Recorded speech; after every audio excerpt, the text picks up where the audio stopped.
मौत का खेल या व्यापार हमारे देश में और दुनिया में चल रहा है। अब 76,000 किसान तो प्रत्यक्ष मर जाते हैं, फिर परोक्ष रूप से ये जो जहर हमारे शरीर में आता है और ये जहर फिर कैंसर का कारण बनता है, डायबिटीज का कारण बनता है, हृदयघात का कारण बनता है, पैरालिसिस का कारण बनता है, ब्रेन हेमरेज का कारण बनता है और गंभीर बीमारियों का कारण बनता है।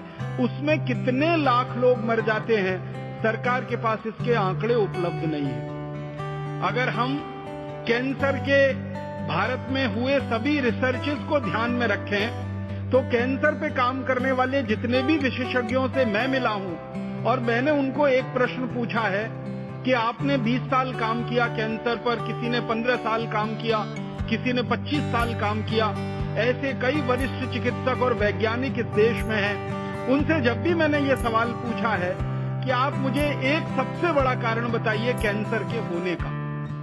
कोई व्यक्ति के शरीर में कैंसर होगा या किसी व्यक्ति के शरीर में कैंसर नहीं होगा, इनमें 20 कारण हो सकते हैं, लेकिन आपने जो शोध किया 20-25 साल, इसमें सबसे बड़ा कारण क्या निकल के आता है? तो बेहिचक सभी विशेषज्ञ कहते हैं कि कैंसर का भारत में और दुनिया के देशों में सबसे बड़ा कारण जो निकल के आ रहा है वो जहरीले कीटनाशक और जहरीले जंतुनाशक और जहरीले रासायनिक खाद जो खेती के नाम पर हमारे खेतों में डाले जा रहे हैं, हरित क्रांति के नाम पर खेतों में डाले जा रहे हैं, उत्पादन बढ़ाने के नाम पर खेतों में डाले जा रहे हैं, यही सबसे बड़ा कारण है।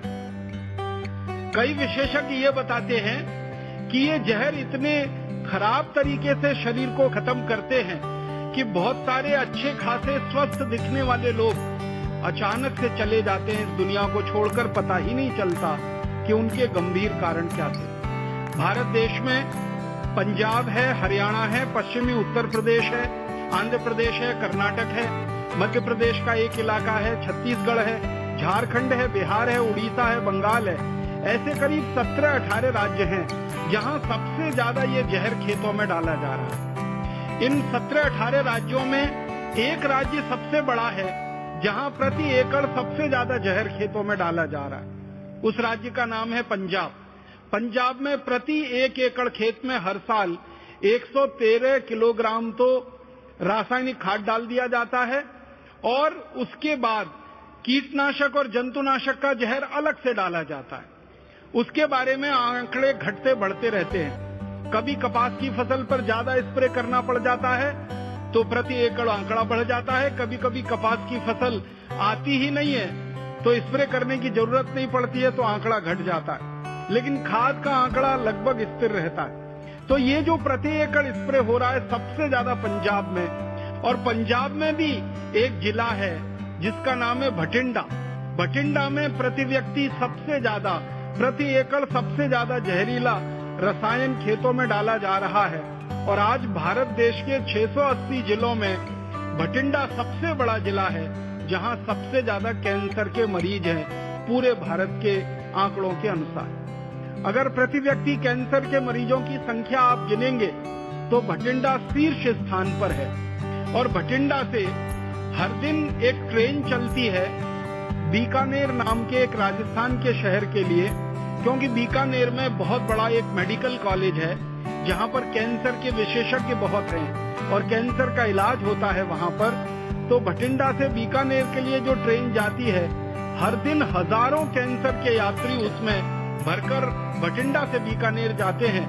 तो उस ट्रेन का नाम कैंसर स्पेशल ट्रेन ही रखा है लोगों। उसमें कैंसर के मरीज भर भर के जाते हैं।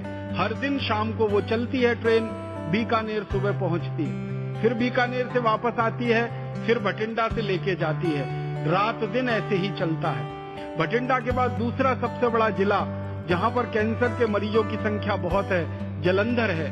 और जलंधर भी भारत में सबसे बड़ा जिला है जहां सबसे ज्यादा जहर प्रति एकड़ खेतों में डाला जा रहा है। फिर होशियारपुर है, वो भी पंजाब में ही आता है।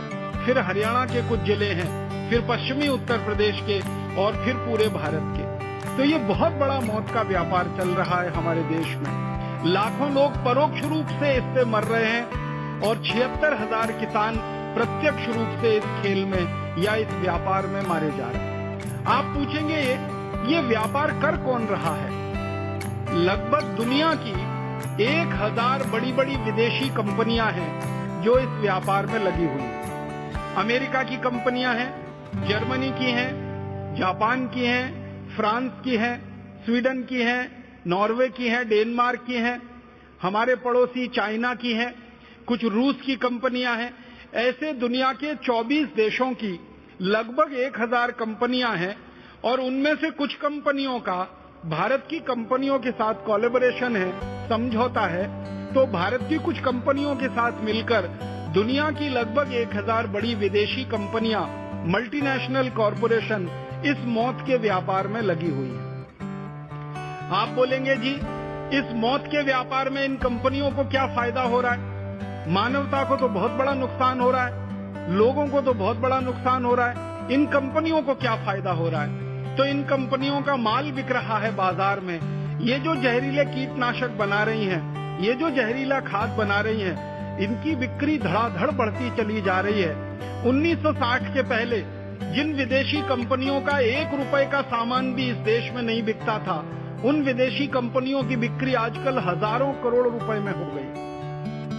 आपको सुनकर हैरानी होगी कि 1000 बड़ी बड़ी बाहर के देशों की कंपनियां और उनके साथ मिलकर भारत की कुछ कंपनियां एक साल में लगभग 5 लाख करोड़ रुपए कमा रही हैं इस मौत के व्यापार से। उनकी झोली भर रही है, उनकी तिजोरियां भर रही है, उनका घर भर रहा है। वो जहर बेच रहे हैं और उस जहर को हमारे किसान खरीदकर अपने खेतों में डाल रहे हैं। तो किसानों की जिंदगी से लगभग 5 लाख करोड़ रुपया निकल के बड़ी बड़ी विदेशी कंपनियों के खजानों में जा रहा है मुनाफे के रूप में। तो ये 1000 से ज्यादा जो विदेशी कंपनियां भारत में मौत का व्यापार चला रही हैं, इन कंपनियों को साल में 5 लाख करोड़ का फायदा हो रहा है। और मैं आपको एक हास्यास्पद बात कहना चाहता हूं कि जब इन कंपनियों से हमारे जैसे लोग बात करते हैं, इनके एजेंटों से, इनके अधिकारियों से, तो ये कंपनी के अधिकारी कुतर्क क्या करते हैं? वो ये कहते हैं कि ये हमें बेचना मजबूरी है, अगर हम ये नहीं बेचेंगे, कीटनाशक, ये जंतुनाशक नहीं बेचेंगे तो भारत में फसल चौपट हो जाएगी, सारी फसल को कीड़े खा जाएंगे, सारी फसल को जंतु खा जाएंगे, तब किसानों की मदद करने कौन आएगा? तो मैंने इसके आंकड़े निकालने की कोशिश की कि मान लीजिए 1 रुपए का भी जहर हम हमारे खेत में ना डालें और फसल हमारी कीड़े ही खाने वाले हों, तो कितनी फसल को हर साल हमारे देश के कीड़े खा जाते होंगे, या कितने जंतु, कितने कीट फसल का बर्बादी के कारण बनते होंगे। तो भारत सरकार ही कहती है कि लगभग 1 साल में 1500 करोड़ रुपए की फसल बर्बाद होती है अगर ये जहरीले कीटनाशकों को स्प्रे नहीं किया जाए। आप सभी के ध्यान में ये बात मैं लाना चाहता हूं, 1500 करोड़ रुपए की फसल बर्बाद होती है अगर ये जहर खेतों में ना डाला जाए। आप जरा सोचिए, 1500 करोड़ रुपए कितनी बड़ी रकम है, 1500 करोड़ रुपए कितनी बड़ी रकम है। 1500 करोड़ रुपए की फसल को बचाने के नाम पर ये 1000 कंपनियां 5 लाख करोड़ रुपए का धंधा कर लेती। ये सिर्फ पीटने की बात।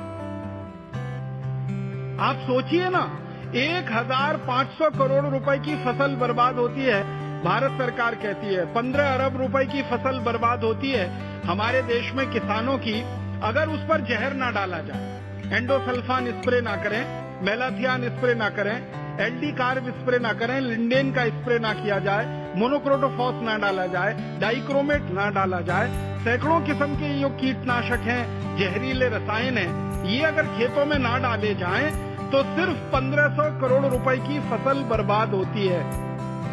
तो 1500 करोड़ की फसल की बर्बादी को रोकने के लिए ये सारी कंपनियां मिलकर 5 लाख करोड़ रुपए का व्यापार कर लेती हैं, जहरीले रसायन बेच लेती हैं। इसका मतलब बहुत साफ है, फसल को बर्बादी से नहीं बचाना है, वास्तव में इन कंपनियों को मौत का व्यापार चलाना है, जहर का व्यापार करना है, जहर को बिकवाना है और जहर को हमारे खेतों की धमनियों में डलवाना। ये एक बहुत बड़ी साजिश है और ये एक बहुत बड़ा षड्यंत्र है। ये साजिश और षड्यंत्र मैं क्यों कहना चाहता हूं? मैं आपका ध्यान कुछ ऐसे कीटनाशकों की तरफ ले जाना चाहता हूं जिनको दुनिया के अमीर देशों ने 20 साल पहले अपने देशों में बनाना और खेतों में डालना बंद कर दिया। एक बहुत खराब जहर है जिसका नाम है एंडोसल्फान। एंडोसल्फान को अमेरिका के देश में 20 साल पहले प्रतिबंधित कर दिया गया। एंडोसल्फान को फ्रांस ने, जर्मनी ने, डेनमार्क ने, नॉर्वे ने, एंडोसल्फान को इंग्लैंड ने, स्कॉटलैंड ने, आयरलैंड ने 20 साल पहले बंद कर दिया। जापान नाम के देश ने एंडोसल्फान का उत्पादन और खेत में डालना 20 साल पहले बंद कर दिया। दुनिया के 56 से ज्यादा देशों में एंडोसल्फान न बनाया जाता है न खेतों में डाला जाता है, क्योंकि ये सबसे खराब जहर है। एंडोसल्फान के बारे में जापान और अमेरिका और यूरोप के वैज्ञानिकों ने जो शोध किया है, उनका ये कहना है कि अगर इसकी एक बूंद किसी की जीभ पर डाल दी जाए तो उतनी पर्याप्त है वो एक बूंद कि उस व्यक्ति को कैंसर हो और वो मर जाए। इतना खतरनाक और तीव्र किस्म का ये जहर है। इसके बारे में दुनिया के विशेषज्ञों ने जब शोध किया तो पता चला कि सेरिब्रल पल्सी नाम की जो बीमारी होती है उसका सबसे बड़ा कारण में से एक है एंडोसल्फान। बच्चों को जेनेटिक डिसऑर्डर जो होते हैं उनमें सबसे बड़ा कारण है एंडोसल्फान। कैंसर का एक सबसे बड़ा कारण है एंडोसल्फान। खून में तरह तरह की विकृतियों के आने का बहुत बड़ा कारण है एंडोसल्फान। इसलिए 20 साल पहले एंडोसल्फान को तमाम दुनिया के अमीर देशों ने अपने यहाँ बनाना और बेचना बंद कर दिया। लेकिन हैरानी की बात यह है कि जिन देशों में 20 साल से एंडोसल्फान बनता नहीं है और बेचा नहीं जाता, उन्हीं देशों की कंपनियां भारत में आकर एंडोसल्फान बनाती हैं और भारत में बेचती और हमारे किसानों को उल्टा सीधा पट्टी पढ़ाकर उनको लालच दिलाकर एंडोसल्फान का स्प्रे कराती हैं। अमेरिका की कंपनियां अपने देश में एंडोसल्फान बनाती नहीं, भारत में आकर बना के बेचती हैं। जापान की कंपनियां अपने देश में बनाती नहीं, भारत में आकर बनाकर बेचती हैं। यूरोप की कंपनियां एंडोसल्फान अपने देश में बनाती नहीं, भारत में लाकर बेचती हैं और धड़ल्ले से मौत का व्यापार करती हैं। इसलिए कई बार मुझे लगता है कि कोई बहुत बड़ी साजिश या कोई बहुत बड़ा षड्यंत्र तो भारत के खिलाफ नहीं हो रहा, जिसमें ये अमीर देशों के द्वारा ऐसी साजिश और षड्यंत्र किया जाए कि भारत जैसे गरीब देशों के लोग हमेशा गंभीर बीमारियों से मरते रहें, ताकि अमीर देशों की कंपनियों के दवाओं का भी व्यापार चल सके। अगर भारत में कैंसर नहीं होगा तो कैंसर की बिकने वाली दवाओं की बिक्री आगे कैसे बढ़ेगी? अगर भारत में जेनेटिक डिसऑर्डर्स नहीं होंगे तो जेनेटिक डिसऑर्डर को ठीक करने के नाम पर बिकने वाली दवाएं कैसे बिकेंगी? अगर भारत के लोगों के खून में तरह तरह की खराबियां और गड़बड़ियां नहीं होंगी तो खून की विकृतियों को ठीक करने का दावा करने वाली दवाएं कैसे बिकेंगी? तो ये तो सीधा सा खेल है। अगर कैंसर बढ़ेगा तो कैंसर की दवाएं बढ़ेंगी, कैंसर की दवाएं बढ़ेंगी तो फिर अमेरिकन और यूरोपियन कंपनियों का बिजनेस चलेगा, फिर उनको मुनाफा होगा। तो एक तरफ कैंसर पैदा करने वाले जहर को बेचा जाए, उसमें से मुनाफा कमाया जाए, फिर उस कैंसर को ठीक करने के नाम पर दवाएं बेची जाएं और उसमें से हजारों गुना मुनाफा कमाया जाए।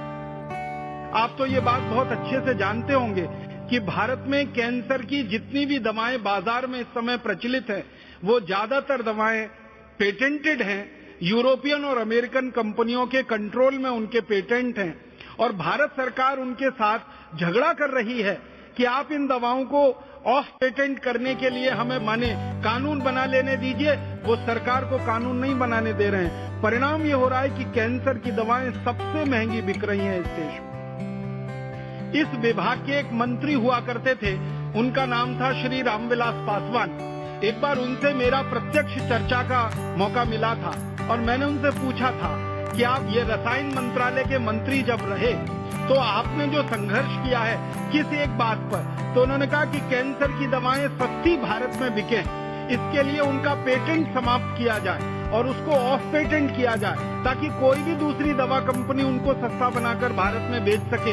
इसके लिए मैं 4 साल लगातार मिनिस्ट्री में संघर्ष करता रहा, लेकिन मुझे कामयाबी नहीं मिली, क्योंकि ये कैंसर की दवाएं बेचने वाली कंपनियों की लॉबी इतनी मजबूत है कि इसने पूरे देश के मंत्रालयों को अपनी मुट्ठी में बंद किया हुआ है। हमारे देश का मंत्री कुछ कंपनियों की लॉबी के सामने हार जाता है, परास्त हो जाता है। तो आप देखिए षड्यंत्र का हिस्सा क्या है।